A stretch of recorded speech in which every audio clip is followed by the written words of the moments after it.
Timbog ang riding in tandem ng mga suspect matapos umanong mang-hold up at mamaril ng Indian National. Nakatutok si John Consulta. Sa kuwang ito ng CCTV, makikita ang pagdating at pagpasok ng 36 anyos na Indian National sa kanyang bahay sa Barangay Tugatog, Malabon City. Maya-maya lang, dumating ang riding in tandem na agad sinundan ang target na biktima.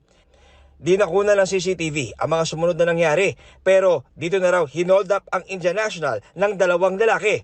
Segundo lang ang lumipas, makikita ang paglabas ng dalawang suspect, pero sinundan sila ng biktimang Indian National na nakipagbuno pa sa kanila. Dito na naglabas ng baril at nagpaputok ang isa sa mga suspect. Tinamaan sa braso ang negosyanteng dayuhan, pero di pa rin siya tumigil sa paghabol sa mga salarin.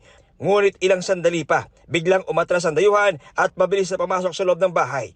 Binalikan pala ng mga suspect ang kanilang naiwang motorsiklo na kanilang itinulak papalayo habang tumatakas. Ang una po nating suspect ay may kasong robbery with threat and intimidation. Yung pangalawang suspect din ay may kaso ring robbery with force upon things at isa po siya sa listed most wanted person ng Malabon City Police. Pag may nakakita po sila ng Bombay ay sinusundan po nila ito. Pangkaraniwang nangyayari ay tinatambangan kung minsan sa gilid ng kalsada. Sa follow-up operation ng Northern Police District, inaresto ang dalawang suspect na naharap ngayon sa mga reklamong attempted murder at frustrated robbery. Dinala naman sa ospital ang biktima at sasailalim sa surgery dahil sa tinamong tama ng bala.